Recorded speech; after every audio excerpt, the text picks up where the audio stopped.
Hi everyone, this is Terry from Learning Lounge. I usually prefer to hide behind the camera as I have a face for radio, as you can see. But I thought this would be an easy way for me to discuss the question that was sent to me by a friend on an EICR course. What is the maximum rated residual current setting for an RCD providing fault protection? Now when I looked at this, I could immediately ignore the 30 milliamps answer, as additional protection is a measure that is, as it says, additional to fault protection. This did seem to catch a few people out in our poll. I did wobble around the answer, it depends on the value of a fault loop impedance. As like Alan Beard and Peter Montford commented, ZS absolutely plays its part, but the question did seem a bit poorly worded for this to be the answer. Now, I know that I've seen like 300 and 500 milliamp RCDs required by certain regulations in the book. So I initially went for 500 and I got it wrong.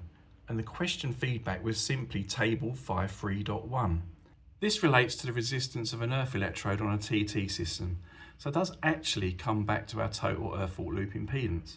However, if this is the question feedback, then is an RCD with a rated residual operating current of 20 amps actually the correct answer, even if it wasn't listed? My next thought was, 20 amps RCD, can you even get an RCD rated with a residual operating current that high? Well, you can, and of course we're not talking about the overcurrent rating of an RCBO here. I contacted some manufacturers and this kind of equipment is available, but it's not the kind of kit we find in our homes. So I'm not certain the question is a good question to get in an exam, but it's certainly a question that made me think, and hopefully you too.